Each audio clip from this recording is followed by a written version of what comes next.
किसी गांव में एक बूढ़ा व्यक्ति अपने बेटे और बहू के साथ रहता था। परिवार सुखी संपन्न था, किसी तरह की कोई परेशानी नहीं थी।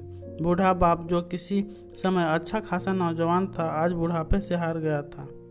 चलते समय लड़खड़ाता था, लाठी की जरूरत पड़ने लगती, चेहरा झुर्रियों से भर चुका था, बस अपना जीवन किसी तरह व्यतीत कर रहा था। घर में एक चीज अच्छी थी कि शाम को खाना खाते समय पूरा परिवार एक साथ टेबल पर बैठकर खाना खाता था। एक दिन ऐसे ही शाम को जब सारे लोग खाना खाने बैठे, बेटा ऑफिस से आया, भूख ज़्यादा थी सो जल्दी से खाना खाने बैठ गया और साथ में बहू और उसका एक बेटा भी खाने लगे। बूढ़े हाथ जैसे ही थाली उठाने को हुए, थाली हाथ से छूट गई और थोड़ी दाल टेबल पर गिर गई। बूढ़े पिता ने जैसे ही अपने हिलते हाथों से खाना खाना शुरू किया तो खाना कभी कपड़ों पे गिरता, कभी जमीन पर। बहू चिढ़ते हुए कहा, हे राम, कितनी गंदी तरह से खाते हैं, मन करता है इनकी थाली किसी अलग कोने में लगवा देते हैं। बेटे ने भी ऐसे सर हिलाया जैसे पत्नी की बात से सहमत हो। उनका बेटा यह सब मासूमियत से देख रहा था। अगले दिन पिता की थाली उस टेबल से हटाकर एक कोने में लगा दी गई।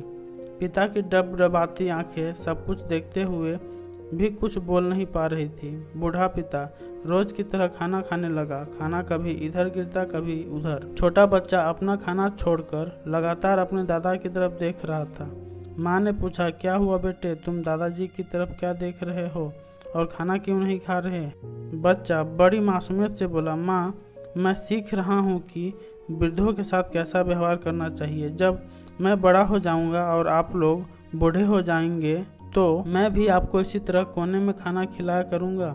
बच्चे के मुंह से ऐसे सुनते ही बेटे और बहू दोनों कांप उठे। शायद बच्चे की बात उनके मन में बैठ गई, क्योंकि बच्चा ने मासूमियत के साथ एक बहुत बड़ा सबक दोनों लोगों को दिया था। बेटे ने जल्दी से आगे बढ़कर पिता को उठाया और वापस टेबल पे खाने के लिए बिठाया, और बहू भी भागकर पानी का गिलास लेकर आई कि पिताजी को कोई तकलीफ ना हो। इस कहानी से शिक्षा मिलती है कि माँ बाप इस दुनिया की सबसे बड़ी पूंजी हैं। आप समाज में कितनी भी इज्जत कमा लें या कितना भी धन इकट्ठा कर ले, लेकिन माँ बाप से बड़ा धन इस दुनिया में कोई नहीं। Thanks for watching. हेलो दोस्तों, आपको कहानी कैसी लगी कमेंट कर जरूर बताएं और साथ में अपना सुझाव भी दें, और वीडियो को लाइक करें, शेयर करें और सब्सक्राइब करें। धन्यवाद।